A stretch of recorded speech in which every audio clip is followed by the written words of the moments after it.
I do believe God has ordained a unique sexual relationship between men and women as the ideal pattern for human society, and my Christian faith is extremely important to me. I would not speak today if I believed that my words were in contradiction to that faith.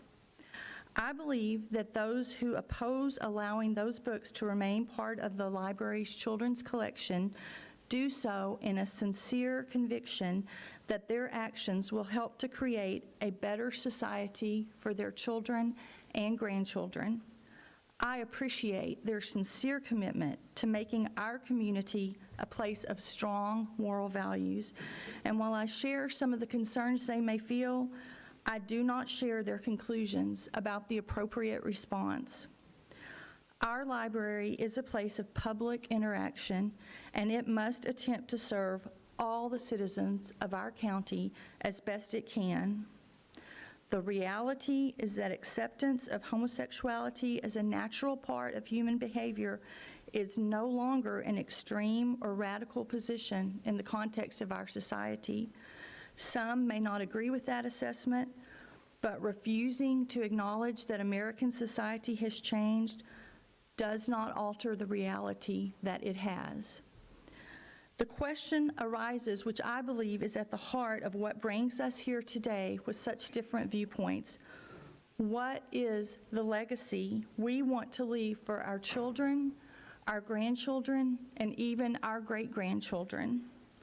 I do believe America was founded upon Judeo-Christian beliefs, but it is not a theocracy. Our founding fathers created a government that guaranteed its citizens would have freedom of speech and freedom of religion, and that public forums such as libraries would reflect those freedoms. I have brought with me today several books from the children's section of our county library. These are wonderful books for children, telling the story of Christmas, telling the story of the first Easter, the story of Christ's crucifixion and resurrection. I am so thankful that these books are in our public library. Yet, is it so unthinkable that in 20, 50, even 75 years from now, there might be an attempt to remove all books mentioning our Christian faith from libraries? What if someday in the future a group of citizens came to our Commissioner's Court to demand that books such as these be removed from our public library, claiming it's inappropriate to expose young children to religious beliefs with which parents do not agree? As we imagine a society in which one day Christian belief may be the minority view, I believe more strongly than ever, it is only by guaranteeing the rights of those with whom we disagree a place in public discourse that we can guarantee our own rights do not end. After all, our faith is a personal thing. The truth of Christ's word stands on its own, and no government can take that from us. That is the legacy that Christian believers can leave to their children, an incorruptible inheritance. But what can be taken from us and our children, however, is the right to express our faith openly in a public forum. We have seen this throughout history and even across much of the world today.